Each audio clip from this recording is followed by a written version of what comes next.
dami niya pa ako guys. Diba? Ayun, napatayo ko lang dito lahat kasi kukunin niya ng mga boys papunta doon sa gitna. At yan, lilinisin ko pa yan. Dito malinis na guys kasi yan, malinis na dito. Tinanggalan ko na kanina ang kalat din dito. Tinanggalan ko na lahat yan. Ito yung unang pinto. Ayan, oh.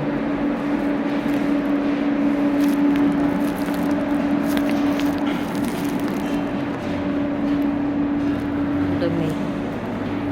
Yan si Inday Karutay. Ito, nagwawalis na naman.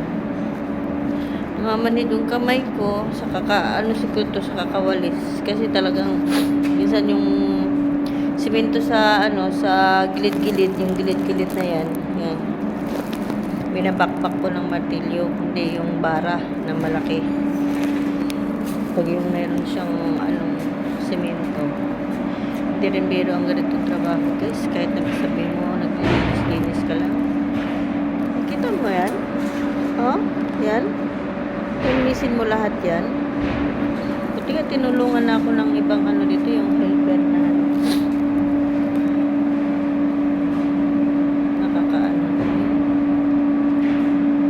nakakabangot. Totoo lang. Tapos kumakati pa yung mukha mo, kumakati yung ilong mo dahil sa sa kapong. Ginagalong-galong ko na lang yun guys. Kasi hindi ako napadala ng tawil ko. Kaya dito mula sa ito na Pilipinas ko.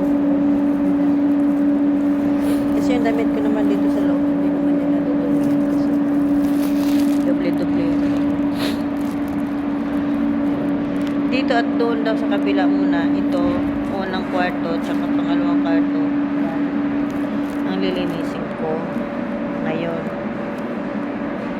Kasi yan, hindi pero yung mga kahoy-kahoy dyan, nadadamputin ko. Hinihingal din ako.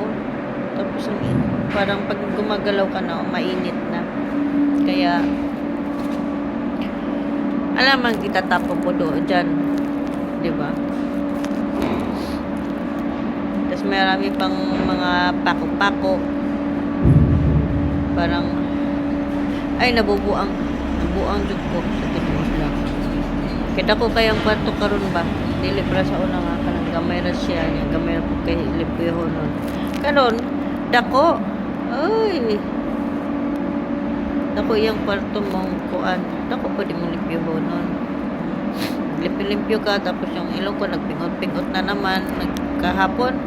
Nagtatrabaho ako. Alam mo yung bahing ka ng bahing tapos tutulo na lang bigla yung sipon mo. Buti na lang dadala ako ng tissue. Parang balik na naman ako sa dating last year na talagang bababa ako pag yung nagagano ng ilong ko. Tapos, kasi alikabok, di ba? Kaya, ayan. Tiis. Kasi walang panchutsak. Magtiis ka talaga sa di ba? Sa trabaho mo. Kaya, ayan. Gambaro. Shkanay. See you, mga guys, mga gwapa, mga gwapo. Bye-bye. Thank you for watching, guys.